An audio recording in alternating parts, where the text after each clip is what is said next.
Hey everybody, Jazzy here, and welcome to my Year 25 recap of Thrill of the Grill, my solo Warly world over on Twitch. It was actually quite the eventful year, and because of that, I decided to split this year into two separate videos, so stay tuned for the next half later this week. But let's get started. I'm planting a huge batch of corn towards the end of summer because Warly is officially addicted to honey powder cakes. I use one after every full moon event, and mining out the petrified trees has been so much easier with the efficiency boost. Eventually, I want to leave a stack of these in every branch of the ruins for faster clearing. But yeah, a little summer rain is always welcome, especially since it removes the sandstorm overlay in the oasis for a short time. I'm spending much of autumn finishing work on these fish trophy rooms, and I'm decorating with a variety of stuff from the nautical tab. I love how you can build a pinch winch on land, and when you activate it, the winch just clunks onto the ground. Like, yeah, what did you think was gonna happen?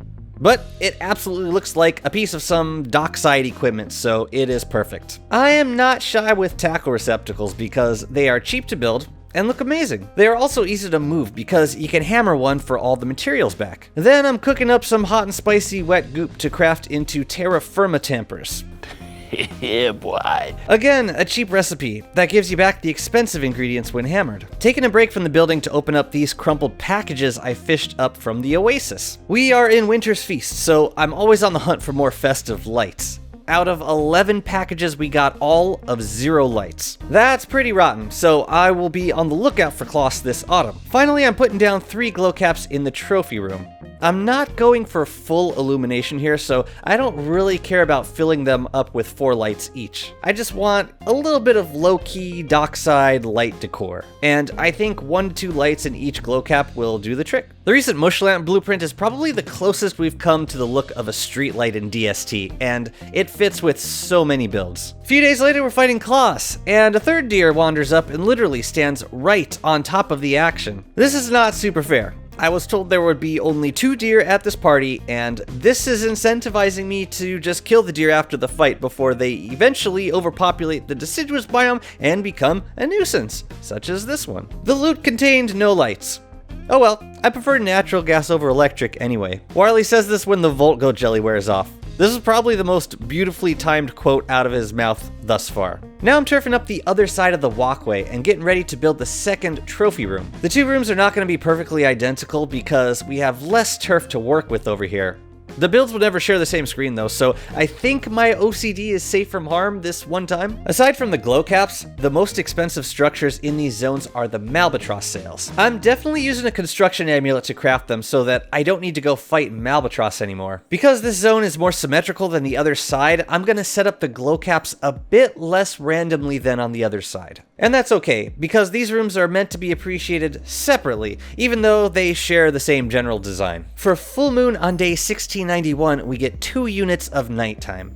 Now, the Moonstone Event generally takes a full minute to complete, so I'm going to wait 7 seconds into night before starting the event in order to get the star staff back. But it does actually complete, and the staff converts, even though the event only ran for about 53 seconds. There must be some leeway here when the night ends before the event completes, so next time I will need to delay the start a bit longer if I want to keep the star staff. Regardless, I see this as an absolute win. And we get a Hound Wave immediately after the event. It's awesome when the wave happens during the event because they'll just turn into Moonrock, but after the event they will bite through the bait pens and things will get messy, so I need to cancel this wave. Despite losing my star staff, we still managed to collect about 107 Moonrock. That's awesome. I can build like a whole 4 Moonrock Walls with that. Not too shabby considering I can run this event like every 20 days. Perhaps it was my jubilance at another successful Moonstone event, but after completing the second trophy room, I decided that I wanted walls for both rooms. Nothing to make them feel closed off, but mainly to cover up the jagged edges of the moon crater turf. But I will never say no to Victorian fence skins. Do not ever accidentally place Moonrock Walls somewhere that you do not want them to be. A single wall takes 25 hammer hits to smash. Considering I would never use walls for actual defense, I would much prefer to have this wall recipe get reduced and the wall strength lowered. There's just no need for that kind of power from a DECOR item. The doors I'm also placing here solely for decor.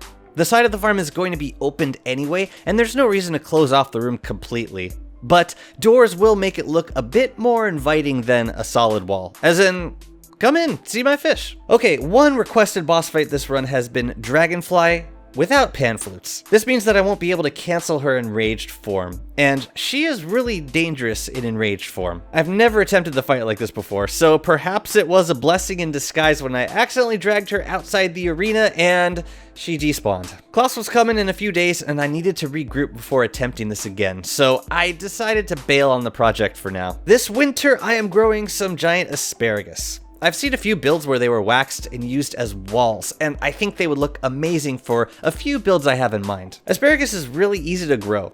Each plant only requires 2 rot to fertilize and needs very little water. Right here I planted 3 to a plot and fertilized each plot with 3 compost, but that was overkill. I could have planted 6 asparagus in each plot and they still would have all been fed. One important thing to do in Winter's Feast is to grab as many antlers as possible from the herds of deer. Even though you can fight Kloss at any time, you can still only get antlers in winter, so if you see a herd, be sure to harvest all of the antlers while you can. I'm building a little grove of birch nuts around the pen where I'm keeping the safety goat for my auto horn farm. It's always been a bit of an eyesore watching that goat constantly trying to get back home, so my intention here is to just cover up my shame with birch nuts.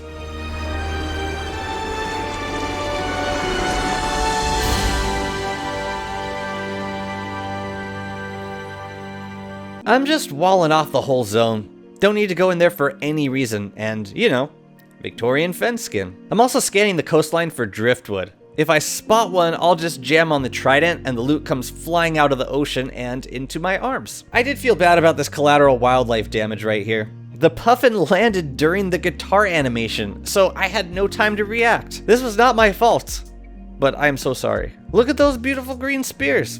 I need to pick them so they don't spoil right away, and soon we're gonna need to dip back over to the loot world for some honeycomb. But first, I have a date, a second date, with a giant fly monster. And that's where we need to leave off for now. Sorry for the cliffhanger, but next time we will jump straight into this fight. Then there will be some loot world antics, some bee queen, some frogs, and then a gobbler invasion. Fun times. Hope you're enjoying these recaps, and maybe next time we can catch you live over on Twitch. Take care.